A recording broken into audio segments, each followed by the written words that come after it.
As we get set for the NBA draft lottery coming up very soon, there's a lot of hope riding on this for Toronto Raptors fans and for the future of the franchise, as Masai Ujiri looks to work his magic again in the draft. But it hasn't always been the best from draft picks for the Raptors, or Masai Ujiri for that matter. So in this video, we are going to uncover the 5 worst draft picks in Toronto Raptors franchise history. Let's get into it.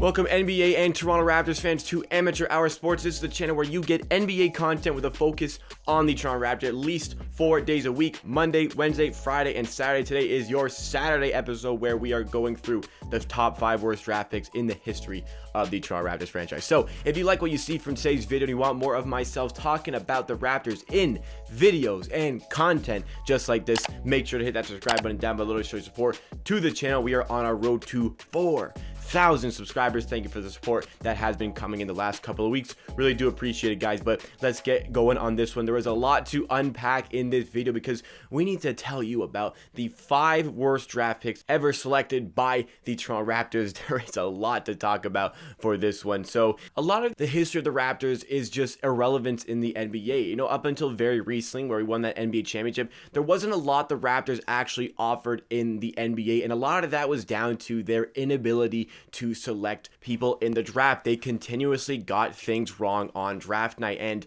you know, it was kind of hard to pick only 5 to talk about in this video because a lot of the success of the franchise, or lack thereof, you know, in the 2000s was down to the fact that we could not get the right players for this team. And we did have, you know, our few good ones. We had like the Vince Carter, the Chris Bosh, the DeMar DeRozan, but very recently we are now in this area where we can say we consistently draft well, but this wasn't always the case in the history. And as you'll see, Masai Ujiri doesn't always get it right either. So let's be hopeful going up to this lottery, but let's unpack some dirty laundry here as we get into the top 5. And before we start, I just want to say that this is in no particular order. This is simply the 5 worst draft picks. I'm going to present them in no particular order, so don't get upset about the order. So let's get right into the first guy on our list of the top 5 worst draft picks in Toronto Raptors history, and that is Alexander Radyevich, who was selected 12th overall in the 1999 NBA entry draft as a 7-foot center. Now, what the promise about this player was: a 7-foot center who averaged 4 blocks per game in college. This looked great for a Toronto Raptors team who was still very young in the league. Remember, the Raptors were founded in 1995 or started to play in 1995. This is 99. So the belief for Alexander Radyevich was that he would be the defensive stalwart for at least a decade in the center position, getting a ton of blocks. And well, that didn't come to fruition here because Alexander Radyevich actually only played 3 games for the Toronto Raptors before he got injured and ended his season. At the end of the season, the Raptors had honestly seen enough already and shipped him out to Denver, where he didn't play a single game that season in his second season in the NBA, and was also traded halfway through to the Atlanta Hawks, but never played an NBA game in that season. In fact, it took him 5 years to ever play an NBA game again. So essentially, he had absolutely no impact on the NBA, and especially no impact on the Toronto Raptors. And he was selected 12th overall. Admittedly, this was a very poor draft class, but the Raptors could have had Ron Artest with the 16th pick. And remember, Ron Artest was a baller for a while, was a DPOY who averaged almost 20 points per game for a while. And they also could have had Andrei Kirilenko at 24th overall. Yikes, this one. Second guy on this list is the infamous blemish on Masai Ujiri's drafting. It is Bruno Caboclo, drafted as a small forward, 20th overall in the 2014 NBA entry draft. And to this day, I remember watching this draft. To this day, I have no idea what the Toronto Raptors, Masai Ujiri, and whoever else were thinking with this pick. This guy, truthfully, did not display anything that warranted getting selected here. He played in the Brazilian League in the year leading up to this draft, the Brazilian National Basketball League. And you know what? No disrespect to Brazilian basketball, but you gotta be seriously balling for me to draft you in the first round out of Brazil. And Bruno Caboclo in 2013, the year before the draft, averaged 4.8 points per game and 3.1 rebounds per game in the small forward position. He was 6'9" and had a 7'7" wingspan, which, maybe there was a bit of a raw athletic talent you could work with there, which prompted the infamous comment that he is 2 years away from being 2 years away, but it never quite worked out for Bruno Caboclo. He only ever played 24 games for the Toronto Raptors, and honestly, never made an impact in any of those games. It was quite shocking to me to see that he was trapped as a small forward, because due to his lack of talent, he's had to move down the positions. He became a power forward, and then he became a center because he honestly offered very little in terms of his basketballing talent. He had college coaches leading up to the draft as well who became furious with him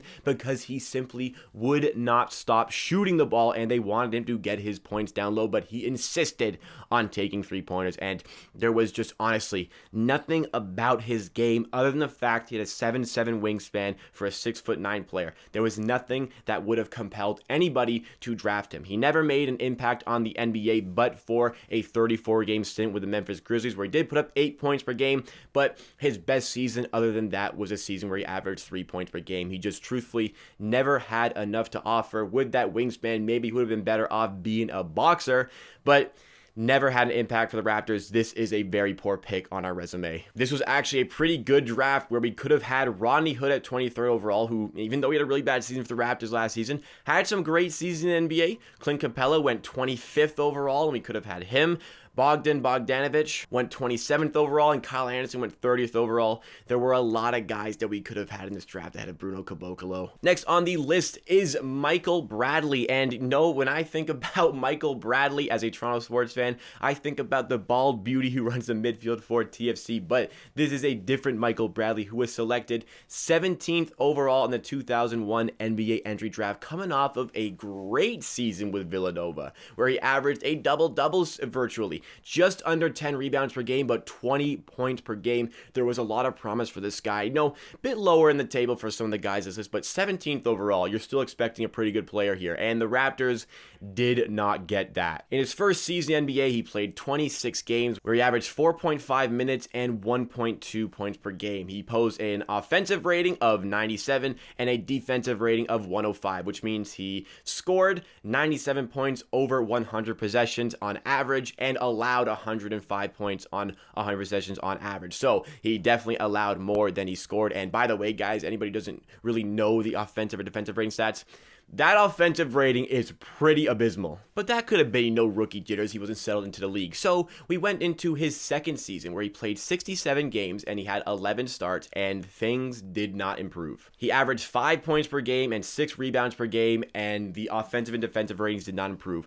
100 offensive rating and a 107 defensive rating. In his third season with the Raptors, he played 5 games before the team decided that they needed to get rid of him after posing a 56 offensive rating and a 96 defensive rating. He bounced around the league for a couple years before playing in 2 years later in Philly with the 76ers, where he played 46 games, averaged 1.2 points per game, and every team in the league's like, yeah, this guy cannot play basketball anymore. Other guys we could have drafted 17th overall in this draft were Zach Randolph, who went 19th, Gerald Wallace, who went 25th, and Tony Parker, who went 28th overall. Those were probably some better players to take instead of Michael Bradley here. The fourth player on this list, and honestly, I would say this is the definitive worst draft pick in the history of the Toronto Raptors. It is Raphael Araujo, a center who was drafted 8th overall in the 2004 NBA entry draft. This is a guy who averaged 18 points per game and 10 rebounds per game, actually averaged a double-double in his last year at BYU. He was 6'11". Raptors thought, this looks like a good player for the franchise. And admittedly, it did look like a good player for the franchise because of all these stats around him. But he only played 3 seasons in the NBA. 2 of those seasons were with the Toronto Raptors. And overall, in his entire NBA career, he played 139 games, where he had 75 starts and he averaged 11.8 minutes per game in those games. He averaged 2.8 points per game and 2.8 rebounds per game on 40% shooting in his 3-year NBA career. So for a 6'11" center, you gotta be getting at least 4 rebounds there, and at least like 45% from the field can't be too much to ask for a guy who's literally only trying to hit layups. He's 6'11". How are you not putting in more than 2.8 points per game? He also has a career offensive rating of 87 and a career defensive rating of 108. There was no saving grace about this player. After 2 years with the Raptors shipped him out to Utah, where he did not improve, and every other team took note and said, yeah, this guy can't play in the NBA anymore. There was just no saving grace. He was awful on offense. He was awful on defense. He couldn't rebound. There wasn't one facet of his game that he could rely on to make himself a useful player. And for that reason, 3 seasons in, and he was out of the league. We took him 8th overall. We could have had Andre Iguodala at 9th, who did become an all-star one season. We also could have had Al Jefferson at 15th overall.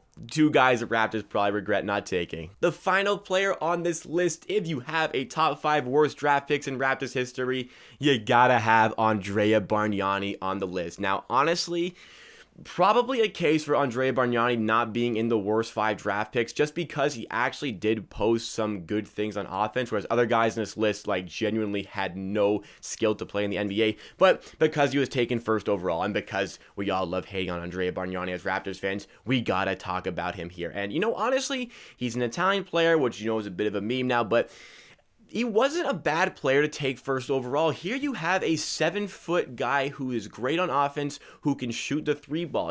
A guy who could have nearly coined the term unicorn in an era where only Dirk Nowitzki was a 7-footer who could shoot threes. Now everybody's shooting threes, but at this time, a 7-footer who can shoot threes and play great offense on the inside, it made sense for the Raptors to draft Andrea Bargnani, but he was just so lazy, and even though his offense was good, his defense was horrendous, and he didn't work hard enough to improve his game to the NBA level. Now, admittedly, there were a few seasons where he did pose a good offensive threat, but that was mixed with some utterly horrible and abysmal defensive performances. Did you know, in Andrea Bargnani's entire NBA career, which spanned over a decade, he never had a season where he contributed more points than he allowed. Every single year of his NBA career, his offensive rating was lower than his defensive rating, meaning he allowed more points to be scored on him than he scored in every single season of his NBA career. Do you know how outrageous that is for a 7-foot center to do that? Just because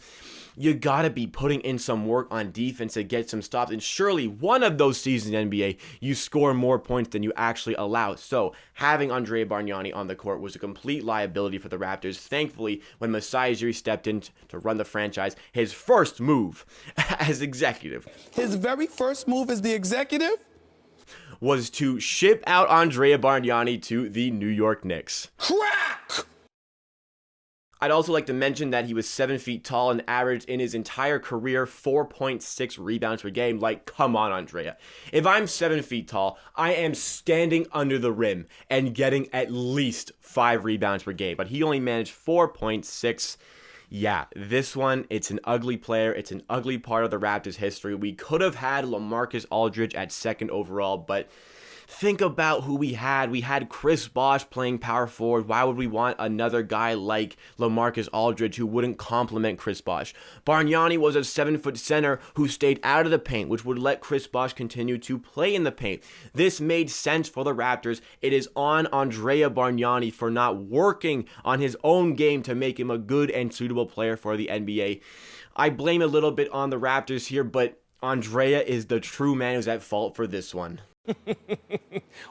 So a bit of a long video for this one, but I hope you guys did enjoy the 5 worst draft picks in Toronto Raptors history. Let me know if I got it wrong. Let me know who you would add on this list, and let me know what you think about these picks and your hopes for the upcoming NBA draft lottery in the comments down below, because that is it from me for today. Thank you so much for watching this video. If you are still here, be sure to hit that like button. If you did enjoy the video, congratulate yourself for making it this far into the video. Really goes a long way to helping the algorithm to help us reach some new YouTube viewers. Also, follow us on Twitch, twitch.tv/amateursports. We watch on a ton of NBA playoff games and do some other video game content on the side. Make sure to check us out there. And next to my body is the button to subscribe to the channel.